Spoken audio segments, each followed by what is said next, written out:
Hello everyone, welcome back to our channel Student Desk by TT, and today we are going to discuss about the nucleoside and types. and before starting the video, please like, share and subscribe our channel. सो बेटा आज हम बात करने वाले हैं nucleoside और nucleotides की। Nucleosides और न्यूक्लियोटाइड्स असल में होते क्या हैं और उनमें डिफरेंस क्या है।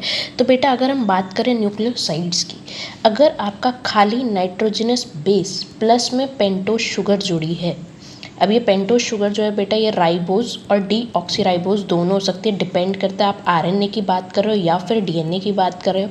अगर डीएनए की बात करो तो कौन सी होगी बेटा, डीऑक्सीराइबोज होगी, और आरएनए की बात करो तो राइबोज शुगर होगी। नाइट्रोजनस बेस क्या होते हैं ये ऑलरेडी हम लास्ट वीडियो में बता चुके हैं, उसका लिंक जो है मैं ऊपर आई बटन में दे दूंगी, तो आप जो है वहाँ से देख सकते हो। तो बेटा अगर नाइट्रोजनस बेस और पेंटोज सिर्फ ये दोनों जुड़े हुए हैं तो आपका क्या बनेगा, न्यूक्लियोसाइड बनेगा। अब ये दोनों जो जुड़ रहे हैं, नाइट्रोजनस बेस है या फिर पेंटोज है, ये कोई ना कोई एक बॉन्ड बनाएंगे। तो ये दोनों जब जुड़ते हैं तो बेटा ये बनाते हैं आपका ग्लाइकोसिडिक बॉन्ड।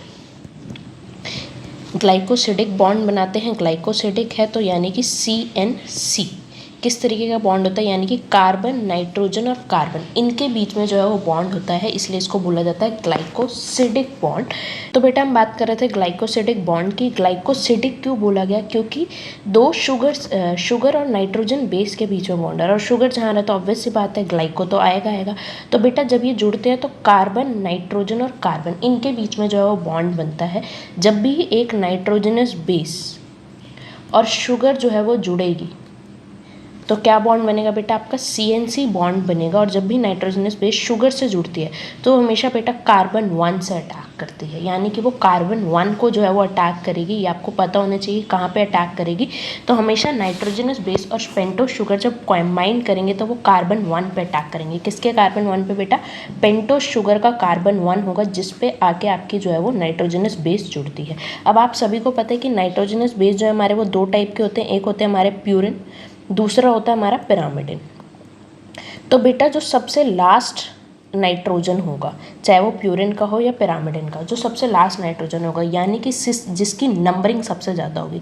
जैसे अगर हम प्यूरिन की बात करें तो प्यूरिन में बेटा लास्ट उसमें हमने देखा था कि इसमें 1, 3, 7 और 9 पे जो है वो हमारे नाइट्रोजन प्रेजेंट होता है। पिरामिड में सिर्फ और सिर्फ 1 और 3 पे होते हैं। तो इसमें लास्ट नाइट्रोजन कौन सी है, 9 वाली, और इसमें लास्ट नाइट्रोजन है 3 वाली। तो जो भी लास्ट नाइट्रोजन होगी वो जो है वो इस कार्बन पे जाके अटैक करेगी हमारे कार्बन 1 पे, यानी कि इसका फर्स्ट और इसका लास्ट। तो नाइट्रोजनस प्यूरिन के केस में N9 जो है वो आपका कार्बन 1 पे आके जोड़ता है। पिरामिडिन्स के केस में N3 यानी कि थर्ड नंबर पे जो नाइट्रोजन होगा वो जो है वो अटैक करेगा हमारे कार्बन 1 पे। तो देखिए कि हमने स्ट्रक्चर बनाया है जहाँ पे नाइट्रोजनस बेस और शुगर जो है वो जुड़ रही है। तो ये क्या है बेटा, आपकी first, second, third, fourth, fifth. तो ये क्या है, आपका कार्बन 1 है, ठीक है। इधर से ये नाइट्रोजन 9 है जो कि आपस में अटैक कर रहे हैं, तो CN+ बॉन्ड इसको हम कहते हैं, ठीक है। CN+ ग्लाइकोसिडिक बॉन्ड होता है हमारा, जिसमें कार्बन, नाइट्रोजन और कार्बन जो है वो जुड़ रहे होते हैं।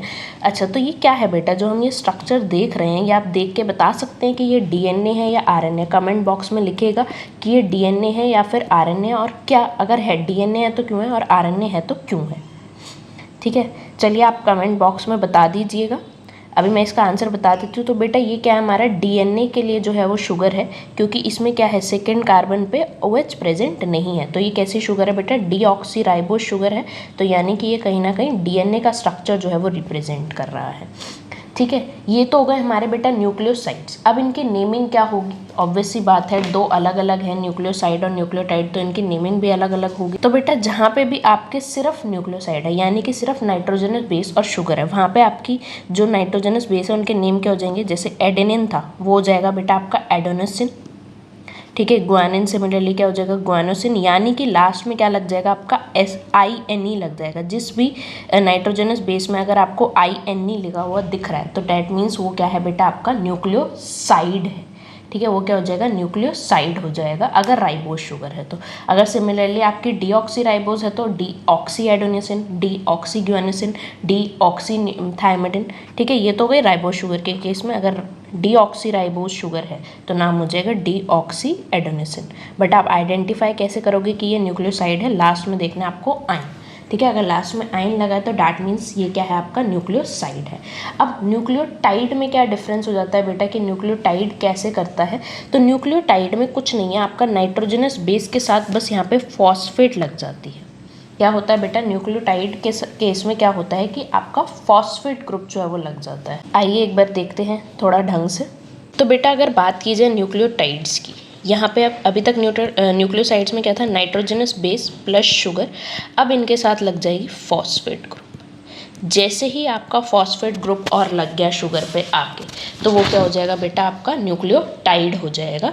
Nitrogenous base sugar plus phosphate, अगर ये तीनों चीज़ें आके आपकी लग गई हैं, डैट मीन्स आपका क्या है, अभी ये न्यूक्लियोटाइड है।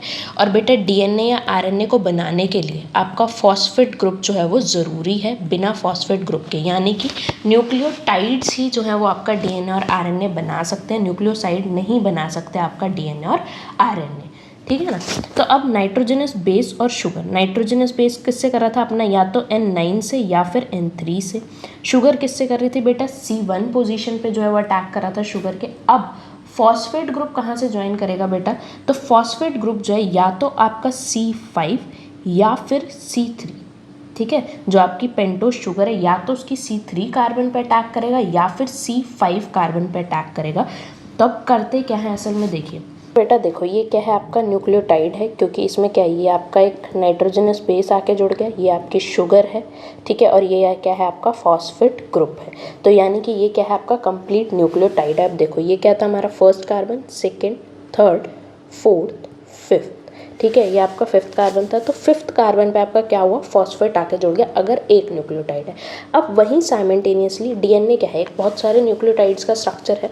तो अब यहाँ पे क्या करना होगा आपको, नेक्स्ट जो है न्यूक्लियोटाइड उसको जोड़ना होगा।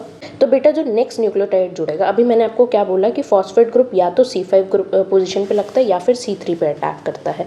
तो C5 पे तो एक फॉस्फेट लग गया, अब क्या बचा C3। तो जो नेक्स्ट न्यूक्लियोटाइड होगा वो बेटा यहाँ आके जुड़ेगा।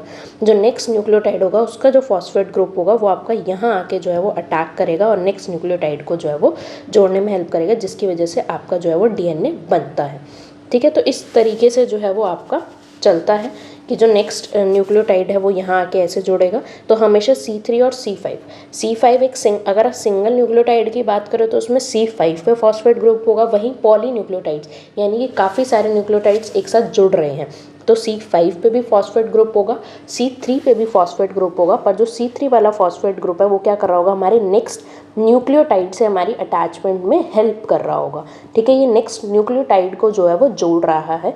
और जब दो न्यूक्लियोटाइड आपस में जुड़ते हैं, जब दो न्यूक्लियोटाइड्स क्या हो रहे हैं बेटा, आपस में जुड़ रहे हैं, न्यूक्लियोटाइड प्लस में न्यूक्लियोटाइड, तो वो भी एक बॉन्ड बनाएंगे। वो क्या बॉन्ड बनाते हैं बेटा, आपका फॉस्फोडाइईस्टर बॉन्ड बनाते हैं।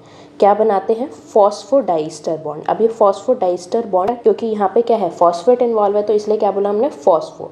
डाइईस्टर क्यों बोला, क्योंकि दो शुगर्स को जोड़ रहा है, ये दो न्यूक्लियोटाइड्स को जोड़ रहा है, एक ये और एक नीचे जो भी इसके साथ होगी उसको जो है ये जोड़ेगा। तो इसलिए क्या बोला जाता है, फॉस्फोडाइईस्टर बॉन्ड, क्योंकि दो शुगर्स को जोड़ रहा है इसलिए डाई, फॉस्फो क्योंकि फॉस्फेट इन्वॉल्व हो रहा है। तो बेटा ये बॉन्ड्स होते हैं और बॉन्ड्स को अच्छे से याद जो है वो रखना है, ठीक है। अब आप रिकॉग्नाइज कैसे करोगे कि न्यूक्लियोटाइड है या फिर न्यूक्लियोसाइड है। तो न्यूक्लियोसाइड्स का तो हमने बताया, लास्ट में क्या लगा होगा बेटा, आइन लगा होगा, ठीक है। इसमें लास्ट में लगा होता है बेटा आइलिक एसिड, इसमें क्या होगा, एसिड होगा, क्योंकि जैसे ही फॉस्फेट ग्रुप लगता है उसका मतलब क्या है बेटा, एसिड। तो लास्ट में अगर आपका एसिड लगा है, डैट मीन्स किसकी बात हो रही है बेटा, न्यूक्लियोटाइड्स की बात हो रही है, ठीक है। आइलिक एसिड लगा है, डैट मीन्स क्या है, वो आपके न्यूक्लियोटाइड्स है। That's it, thank you so much, please like share and subscribe our channel.